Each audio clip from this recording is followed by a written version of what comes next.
everyone, welcome back to Bio with Diwakar sir. Let's decode today's concept reproduction. पिछली video में हमने metabolism के बारे में विस्तार से जाना था, जो सभी रासायनिक क्रियाओं का समूह है जो जीवित शरीर में चलता रहता है। आज हम बात करेंगे एक और महत्वपूर्ण जीवन प्रक्रिया की, जिसे हम लोग प्रजनन या रिप्रोडक्शन कहते हैं। It is formation of new individuals of similar kind. यह अपने ही जैसे नए जीवों के निर्माण की प्रक्रिया होता है।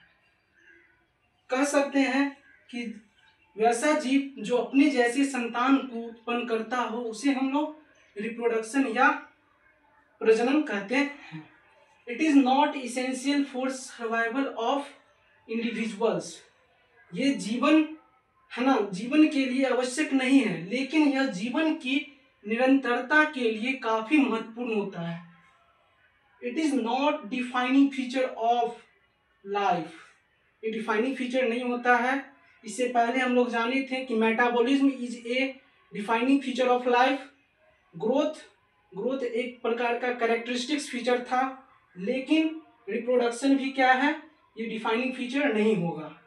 बेसिकली इसको हम लोग दो भाग में बांटेंगे, पहले मल्टी सेल्यूलर और यूनिसेल्यूलर। मल्टी सेल्यूलर में हम लोग सेक्सुअल रिप्रोडक्शन और एसेक्सुअल रिप्रोडक्शन में दो भागों में बांट के देखेंगे। सबसे पहले हायर ऑर्गेनिजम्स, यानी कि जो हायर ऑर्गेनिज्म होते हैं जैसे प्लांट्स, एनिमल्स, इसमें जो होते हैं फॉर्मेशन ऑफ गैमेट्स होते हैं। गैमेट्स का मतलब होता है कि यदि कोई मेल है तो उसका स्पर्म, और यदि कोई फीमेल है तो उसका ओवा यानी एग, इसमें गैमेट का निर्माण होता है।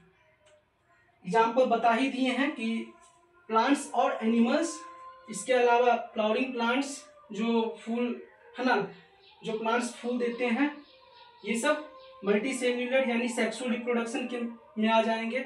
इसके अलावा एसेक्सुअल रिप्रोडक्शन में ये लोअर ऑर्गेनिज्म आते हैं, जैसे आइसोगैमेट्स या gametes like structure. Lower organism में जैसे यूनिसेल्यूलर ऑर्गेनिज्म आ जाएंगे, जैसे बहुत सारे यूनिसेल्यूलर ऑर्गेनिज्म भी होते हैं जो गैमेट्स है ना लाइक स्ट्रक्चर को बनाते हैं, जैसे Rhizopus spore of fungi, true regeneration in planaria. तो प्लेनेरिया में कैसा जनरेशन होगा, ट्रू रीजनरेशन। इसी को फ्रेगमेंटेशन भी हम लोग कह सकते हैं। तो ये एसेक्सुअल में जो लोअर ऑर्गेनिज्म होंगे उसके जो गैमेट होंगे तो उसको हम लोग गैमेटेंजिया कहते हैं।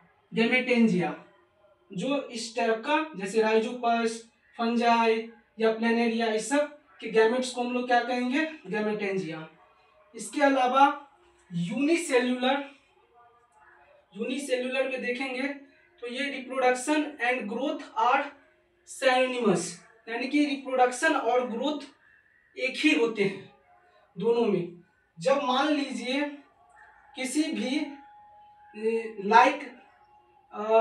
कह सकते हैं कि इसमें दोनों चीज एक ही साथ हो सकते हैं, लेकिन जो मल्टी सेल्यूलर ऑर्गेनिज्म होते हैं उसमें ग्रोथ एंड रिप्रोडक्शन क्या होंगे, एक साथ नहीं होंगे। तो यहाँ हम वैसे लिखे हैं, animals and plants growth and reproduction are mutually exclusive events.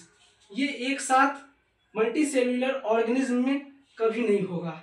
किस में होगा बच्चों, तो यूनिसेल्यूलर ऑर्गेनिज्म में, जैसे अमीबा, यूनिसेल्यूलर एल्गी, बैक्टीरिया, ये सब में यूनिसेल्यूलर होगा। और इस सब में याद रखिएगा इंक्लूसिव होता है रिप्रोडक्शन, एक ही साथ ग्रोथ और रिप्रोडक्शन साथ में होगा, लेकिन मल्टी सेल्यूलर ऑर्गेनिज्म में ये दोनों एक साथ नहीं होता है। तो आशा करते हैं कि आप सभी को ये रिप्रोडक्शंस जो हमने बताए हैं आप लोग को समझ में आया होगा। मैं एक क्वेश्चंस आप लोग के लिए आज फिर दे रहा हूँ। आप लोग कमेंट नहीं कर रहे हैं दोस्तों, प्लीज कमेंट कीजिए। जो क्वेश्चंस हम बताते हैं उस क्वेश्चंस को कम से कम रिप्लाई कीजिएगा, तभी हमको अच्छा लगेगा और हम इस तरह का फ्रूटफुल वीडियो फिर से हम बनाते रहेंगे। आज का क्वेश्चन है दोस्तों, in which organisms growth and reproduction mean the same. इसको कमेंट में आप लोग दोस्तों जरूर लाइक कीजिएगा। अगर ये वीडियो मददगार लगा हो तो चैनल को लाइक, शेयर एंड सब्सक्राइब जरूर करें। और हाँ, जाते जाते, तैयारी लंबी है दोस्तों, लेकिन तुम उनसे ज्यादा मजबूत हो, इसीलिए कीप गोइंग, कीप ग्रोइंग। मिलते हैं अगले कंसेप्ट के साथ। जय हिंद।